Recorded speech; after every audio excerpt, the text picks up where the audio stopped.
Balangir municipality अंतर्गत ward number 17 स्थित Khaliapali doctor B R. Ambedkar mini stadium ठारे सप्ताह व्यापी आयोजित होइथिबा सप्तम राज्य स्तरीय खलियापाली फुटबॉल कप उद्यापित हो जाइछि। फाइनल मैच रे सोनपुर जिल्लारू आसीथिबा मां मंगला एफसी दल बलांगीर स्पोर्ट्स हॉस्टेल दल को 4 गोल दे विजय हेबा सहित चैंपियन मध्य होइछन्ति। सोनपुर दल मैच रो प्रथमार्धरू स्पोर्ट्स हॉस्टेल विपक्ष रे एक गोल दे दल को आगे रखिबा सहित स्पोर्ट्स हॉस्टेल रो खेलाड़ी माननको गोल करिबा पई कोनोसी सुजोग देई नथिले। द्वितीयार्धरे मध्य सोनपुर दल आहुरी 3 गोल दे आगुआ रहिथिले। स्पोर्ट्स हॉस्टेल दलर खेलाड़ी माने अनेक चेष्टा करथिले हें कोनोसी गोल करि पारि नथिले। टूर्नामेंट रो उद्यापन दिवस समारोह रे मुख्य अतिथि भाव में पौराध्यक्ष लिका साहू जोग देथिले। मुख्य अतिथि लिका साहू रूपांतरित होइथिबा पड़िया को उद्घाटन करथिले। विजेता दल को ट्रॉफी और 31,000 टंका पुरस्कार राशि प्रदान करा जायथिला ओ भालेर धनुयात्रा सांस्कृतिक कमिटीर पूर्वतन सभापति ब्रह्मानंद नायकଙ୍କ द्वारा 3,000 बोनस राशि प्रदान करा जायथिला।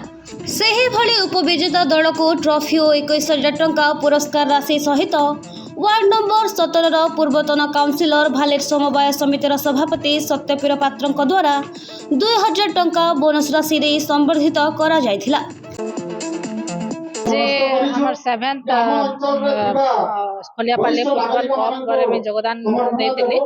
तो ई फील्डटा नुआ करी बना जाय छै।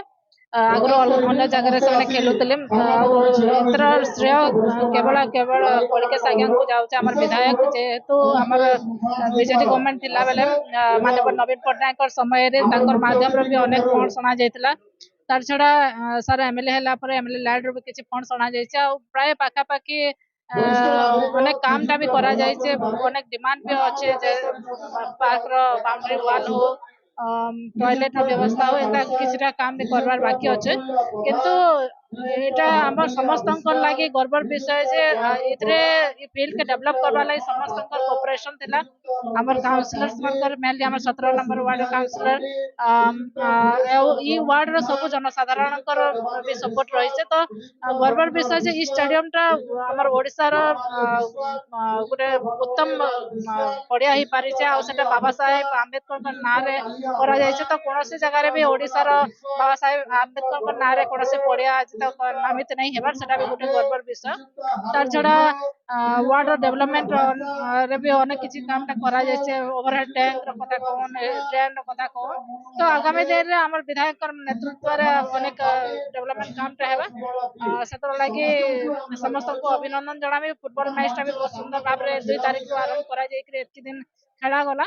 सब प्लेयर्स मान के भी अभिनंदन जणामी आ समस्त को निवेदन करबे जे खेल जहां किछि भी मर्यादा अछि सेटा के समस्त मेंटेन करके खेलबार।